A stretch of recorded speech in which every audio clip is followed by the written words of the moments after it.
శ్రీ గురుభ్యో నమః. శ్రీ మహాగణాధిపతయే నమః. శ్రీమాత్రే నమః. మనము మూక పంచశతిలోని పాదారవింద శతకంలో 16వ శ్లోకము వరకు తెలుసుకున్నాము. ముందు వీడియోలోని శ్లోకములలో అమ్మవారి పాదకిరణ కాంతులు ఆమెకు నమస్కరిస్తున్న దేవతా స్త్రీల కేశముల మధ్యల నుంచి మెరుపు తీగల వలె కనిపిస్తున్నాయని, అమ్మవారి పాదపద్మము విద్వాంసుల శిరస్సును ఎక్కుతుందని చెప్పబడినది. కమలముల పట్ల ద్వేషమును వహించే ఆ పాదము ఏ విధమైన రాగద్వేషములు లేని తనకు నమస్కరించిన సత్పురుషులకు ముక్తి మార్గమును ఏ విధముగా చూపించగలుగుతోందో అనే ఆశ్చర్యము ప్రకటింపబడినది. ఈ వీడియోలో 17, 18 శ్లోకములను తెలుసుకుందాము. 17వ శ్లోకము. ఈ శ్లోకములో అమ్మవారి పాదమునందు సూర్యారోపము చేయబడినది. అమ్మవారి పాదము సూర్యుడుగా చెప్పబడినది. సాధకుని మనస్సు ఉదయాద్రి అంటే తూర్పు కొండగా చెప్పబడినది. ఆ పాదము అనే సూర్యుడు దాసాని పూల కాంతివలే ఎర్రగా ఉన్నదని, జ్ఞానమును వికసింపచేస్తుందని, అజ్ఞానము అనే చీకటిని పోగొడుతుంది అని, అటువంటి అమ్మవారి పాదము అనే సూర్యుడు నా మనస్సు అనే ఉదయాద్రికి తిలకములా మారాలి అనే ఆకాంక్ష వ్యక్తమైనది. ఉదయాద్రిపై సూర్యుడు వచ్చినట్లుగా మనస్సు అనే ఉదయాద్రిపై అమ్మవారి పాదములు అనే సూర్యుడు ఉదయించాలి.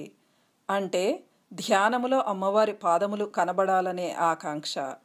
అంటే ఆ సూర్యుని వంటి పాదము మనస్సులోని అజ్ఞానము అనే చీకటిని తొలగిస్తుందనే భావము. జ్ఞానము పరంపరగా వికసించి జ్ఞానకమలము వికసిస్తుంది. అమ్మవారి పాదములు ధ్యానంలో కనబడాలంటే మనస్సు పర్వతమంత ఉన్నతముగా ఉండాలి.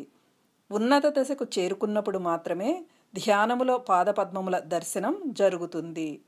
తూర్పు కొండ అంటే పూర్వాద్రి సూర్యునితో శోభగా ఉంటుంది. అలాగే మనస్సు అమ్మ పాదకమలముతో శోభగా ఉంటుంది.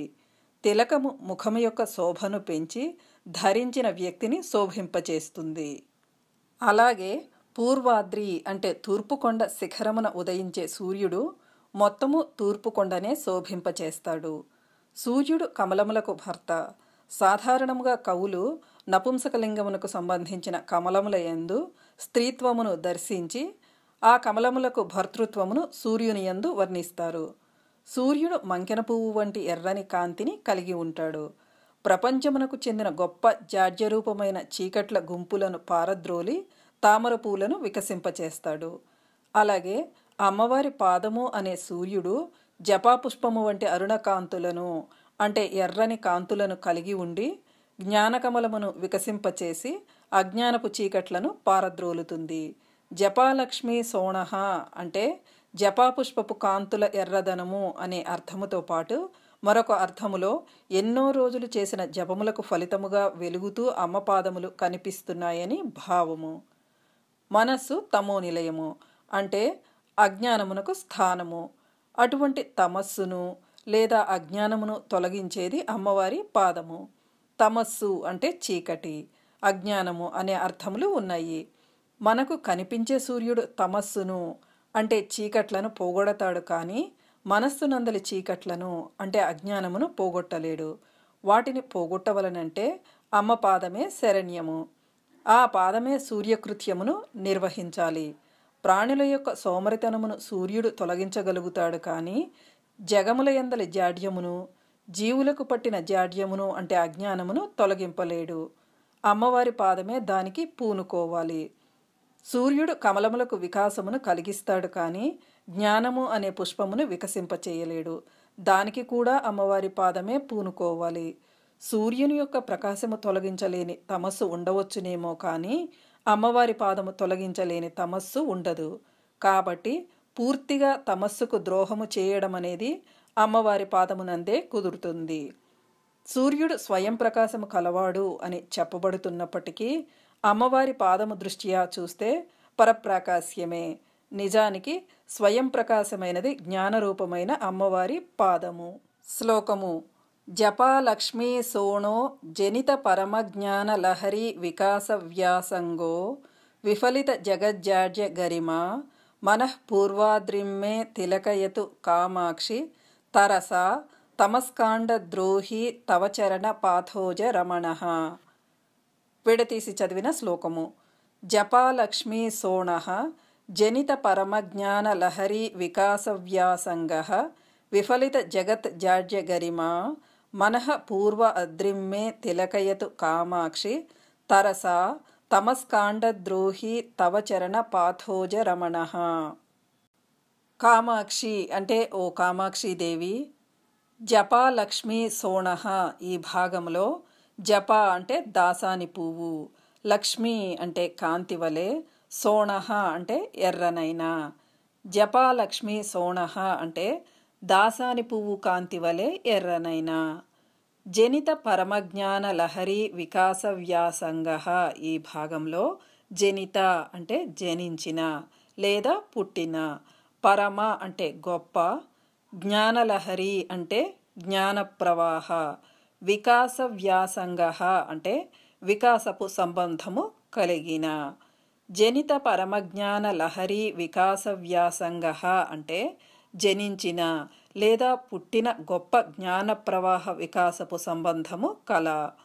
విఫలిత జగత్ జాడ్య గరిమా ఈ భాగంలో విఫలిత అంటే విఫలము చేసిన, జగత్ అంటే జగము యొక్క, జాడ్య అంటే జాడ్యం యొక్క, గరిమ అంటే గొప్పతనము కలిగిన.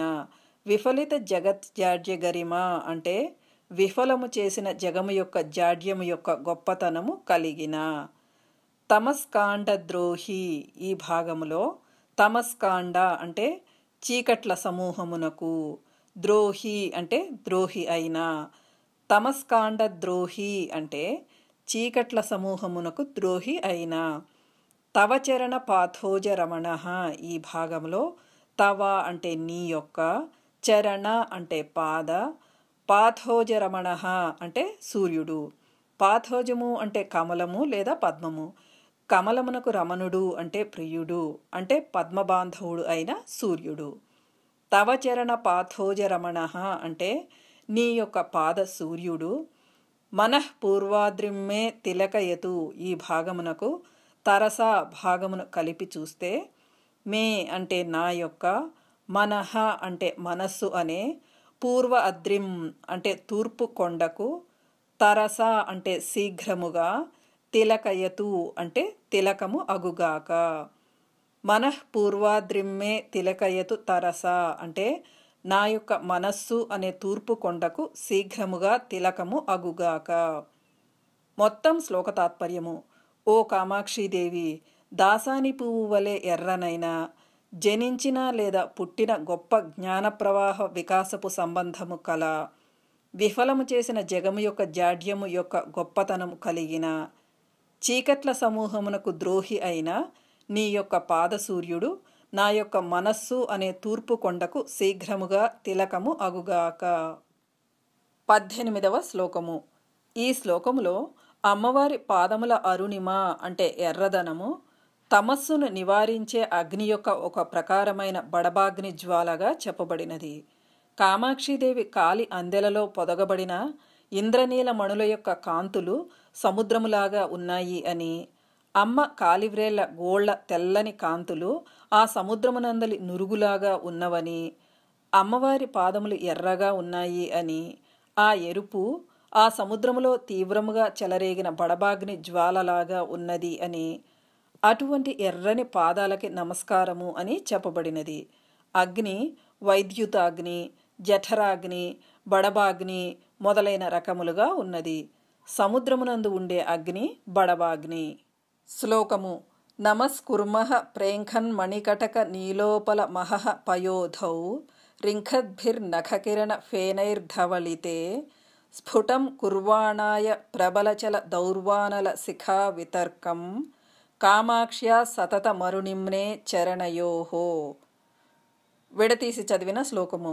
నమస్కుర్మః ప్రేంఖన్మణికటక నీలోపల మహః పయోధౌ రింఖద్భిః నఖకిరణ ఫేనైః ధవళితే స్ఫుటం కుర్వాణాయ ప్రబలచల దౌర్వానల శిఖా వితర్కం కామాక్ష్యాః సతతం అరునిమ్నే చరణయోః.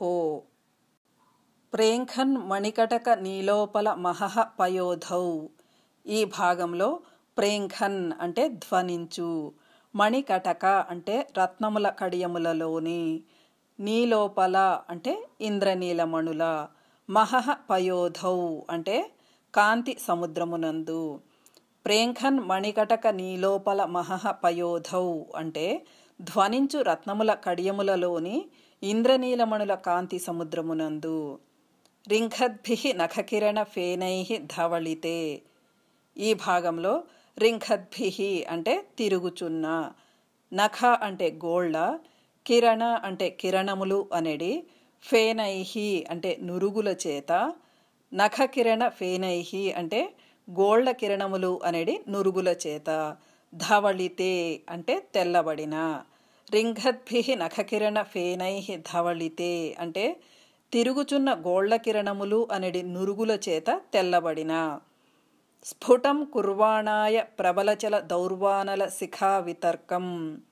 ఈ భాగంలో స్ఫుటం అంటే స్పష్టముగా, ప్రబల చల అంటే ప్రబలమైన చెలించు, దౌర్వానల అంటే బడబాగ్ని, శిఖ అంటే జ్వాల అను, ప్రబలచల దౌర్వానల శిఖ అంటే స్పష్టముగా ప్రబలమైన చెలించు బడబాగ్ని జ్వాల అను, వితర్కం అంటే ఊహను, కుర్వాణాయ అంటే కలిగించుచున్న, వితర్కం కుర్వాణాయ అంటే ఊహను కలిగించుచున్న, స్ఫుటం కుర్వాణాయ ప్రబలచల దౌర్వానల శిఖా వితర్కం అంటే స్పష్టముగా ప్రబలమైన చెలించుచుండు బడబాగ్ని జ్వాల అనే ఊహను కలిగించుచున్న. నమస్కుర్మః ఈ భాగమునకు కామాక్ష్యాః సతతం అరుణిమ్నే చరణయోః ఈ భాగమును కలిపి చూస్తే, కామాక్ష్యాః అంటే కామాక్షీదేవి యొక్క, చరణయోః అంటే పాదముల, అరుణిమ్నే అంటే ఎరుపునకు, నమస్కుర్మః అంటే నమస్కరించుచున్నాను.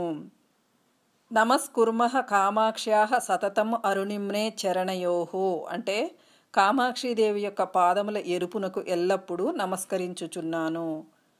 మొత్తం శ్లోక తాత్పర్యము.